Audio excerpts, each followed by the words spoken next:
আসসালামু আলাইকুম সবাইকে। আশা করি সবাই ভালো আছেন। আমরাও আলহামদুলিল্লাহ অনেক ভালো আছি। তো আজকে কিন্তু ঈদের পরদিন। ঈদের দিন তো প্রচণ্ড আ ঈদের পরদিন না সরি আজকে ঈদের ৩য় দিন। কারণ অলরেডি ঈদের ২য় দিনে আমরা তো বেড়াতে গিয়েছিলাম আমার ননাসের বাসায়।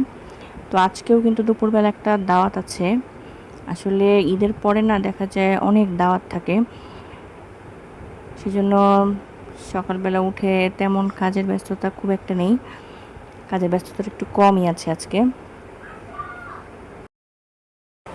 তো আমি সেজন্য বাগানে একটু এসেছিলাম। একটু ঘুরে, ঘুরে দেখছিলাম। তবে মানে প্রচণ্ড গরম পড়েছে। আর এত গরমের কারণে না ঠিকঠাক কোথাও বের হতে ভালোও লাগছে না। মানে কেমন একটা স্যাঁতসেঁতে ওয়েদার। এখন একটু মনে হচ্ছে যে বৃষ্টি হলে খুব ভালো হতো। কিন্তু বৃষ্টির তো দেখাই পাওয়া যাচ্ছে না। একদম খুব খারাপ অবস্থা। সেজন্য বেশি বের হতে না ইচ্ছে করে না। ঘরের ভিতরেই থাকি। ওয়েদারটা যদি ভালো থাকতো, ঠান্ডা থাকতো তাহলে বাগানে ঘুরে টুরে মজা আছে। আর এখানে কিন্তু আরেকটা সমস্যাও আছে। এই বাগানে বিকাল বেলার দিকে কিন্তু প্রচুর মশা। মানে বোঝা যায় না, এমনিতে দেখলে ভালোই লাগে কিন্তু মশা আছে অনেক। তারপরে তো সকালে এসে চা খাবো এখন একটু, সবসময় যেরকম করি। আর এখন আজকে এখানে আটার রুটি বানানো হচ্ছে। যেহেতু ঈদের পরে এরকম আটা রুটি দিয়ে গরুর মাংস খেতে চালের আটার রুটি সরি। তো চালের আটার রুটিটা দিয়ে গরুর মাংস খেতে সবাই খুব পছন্দ করে। তো সেজন্য আজকে চালের আটার রুটি আর গরুর মাংস সকালের নাস্তা।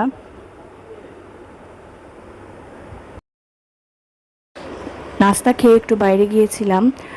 বাইরে এমনি একটু হাঁটাহাঁটি করলাম। তো কিন্তু প্রচণ্ড রোদ না, এজন্য বাইরে একদম যেতে ইচ্ছে করে না। আর আজকে তো বললামই যে দুপুরবেলা একটা দাওয়াত আছে, সেজন্য রান্নার ঝামেলাটা দুপুরবেলা নেই। রাত্রেবেলা দেখা যাবে ওই ভর্তা-টর্তা দিয়ে খাওয়া হয়ে যাবে। ঈদের পর পর থেকে আসলে দেখছি এমন গরম পড়ছে ঈদের দিন থেকেই। তো তারপর সবাই শাওয়ার-টাওয়ার সেরে একটু আমি নামাজ পড়ে নিলাম। নামাজ শেষ করে এখন আমি রেডি হয়ে নিব দাওয়াতে যাওয়ার জন্য। অলরেডি কয়েকজন দাওয়াতে চলে গিয়েছে, তো আমিও রেডি হয়ে নিলাম। রেডি হয়ে এখন বের হয়ে যাব। পাশেই আমার পাশে চাচা শ্বশুরের বাসায় দাওয়াত। এই যে এটাও কিন্তু আমার আরেক চাচা শ্বশুরের বাড়ি। এই আমার সব চাচা শ্বশুরদের বাড়িগুলো আশেপাশেই। তারপর এই তো বাবুরা ওখানে গিয়ে আবার দোতলা একটা সিঁড়ির মতো করেছে আমার এক চাচার বাসায়, তো সেখানে উঠে ওরা আবার একটু হাঁটছিল। বাচ্চাদের সিঁড়ির প্রতি না একটা অন্যরকম টান আছে। আমাদেরও ছোটোবেলায় ছিল যে সিঁড়ি দেখলে উপরে উঠতে হবে, বিশেষ করে গ্রামের বাড়িগুলোতে সিঁড়ি থাকলে মানে একটা কেমন জানি অন্যরকম ফিলিং আসে।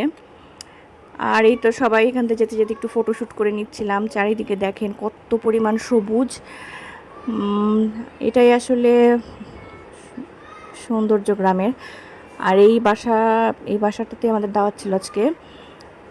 খুব সুন্দর গোছানো আমার এই চাচার বাসাটা,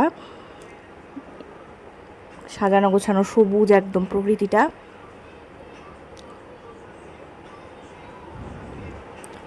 তো ঢুকেই কিন্তু এটা ওদের বারান্দা, তারপরে যেটা ওদের হচ্ছে লিভিং রুমটা। বেশ গুছিয়ে রেখেছে আমার ননাসেরা। আর এখানে দেখুন কি সুন্দর সুন্দর গাছ লাগানো, বারান্দার ভিতর চেয়ার দেওয়া আছে, বসার জায়গা। তারপর আমি প্রথমে ঢুকে তো আমার যেটা কাজ সচরাচর আমার বাচ্চাদেরকে খাওয়াটা শেষ করিয়ে দিলাম। কারণ ওদেরকে খাওয়ানো শেষ করলে না মানে রিল্যাক্স মনে হয়। আর খাওয়া নিয়ে ওরা একটু বিরক্তও করে। ওদের খাওয়ানো শেষ করে তারপরে আমরা আর কি সবাই মেয়ে যারা ছিল তারা বসলাম খেতে। খাবার দাবারের আয়োজনে আজকে কিন্তু মানে বাংলা খাবারই ছিল, সেটার আমি ভিডিও করিনি। তারপরে এই যে বাসাটা একটু এদিক ওদিক ঘুরে ঘুরে দেখছিলাম। ওদের বাসার এখানে কিন্তু একটা ছাদও আছে, তো সেদিকে একটু ঘুরে দেখছিলাম বাসাটা।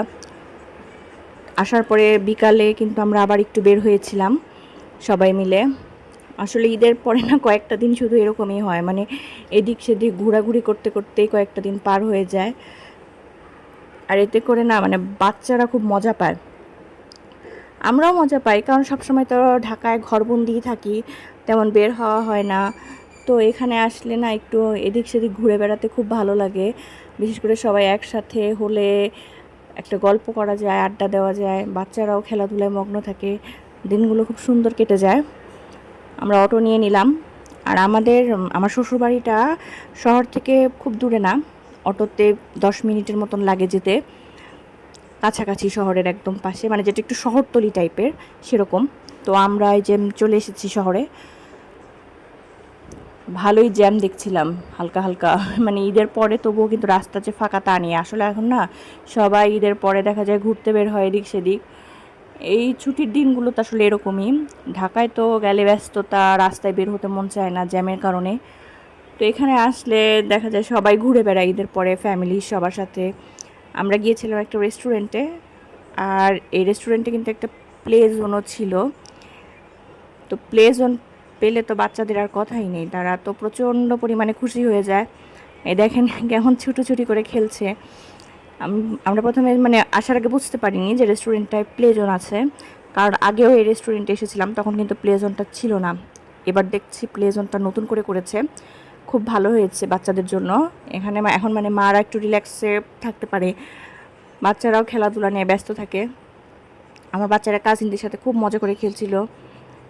এখানে আমরা খাবার অর্ডার করে বসেছিলাম। আমরা একদম মানে বিকালের পরপরই চলে গিয়েছিলাম, তো সেজন্য তখনও রেস্টুরেন্টে খুব একটা ভিড় হয়নি। ভিড়টা সাধারণত সন্ধ্যার পর বা মানে একটু রাতের দিকে বেশি হয়। তো দেখলাম বেশ ফাঁকা ফাঁকাই আছে, সবাই হই হুল্লোড় করছে, খেলাধুলা করছে। আর রেস্টুরেন্টটা না খুব সুন্দর করে সাজানো, মানে রুফটপ রেস্টুরেন্ট, তো একদম সবুজ, চারিদিকে গাছ লাগানো, লাইটিংটাও খুব ভালো লাগে। নামটাও রেস্টুরেন্টের গ্রিন ভিলেজ, আর পুরাটাই মানে একদম গ্রিন করে রেখেছে আসলে।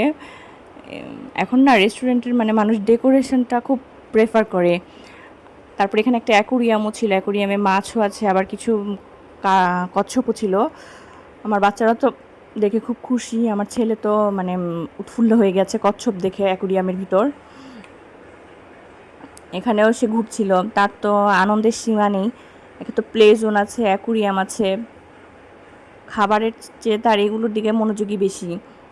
এখানে একটা ফোয়ারার মতো করে রেখেছে, ভালো বেশ সাজানো গোছানো। আর আমরা কিন্তু মেনুতে নিয়েছিলাম ছোলা ভাটুরা। যদিও দুপুরে নাস্তা খেয়ে মানে ভাত খেয়ে সবার পেটটা ভরা ভরা, তবুও সবাই একটু ছোলা ভাটুরা অর্ডার করে দিলাম। কোন পেটে খাচ্ছি জানি না। তারপর তো এখানে আমার বড় ভাসুর চেম্বার দিয়েছে, সেখানে এসেছিলাম আমরা সবাই। ক্লিনিক আর কি একটা।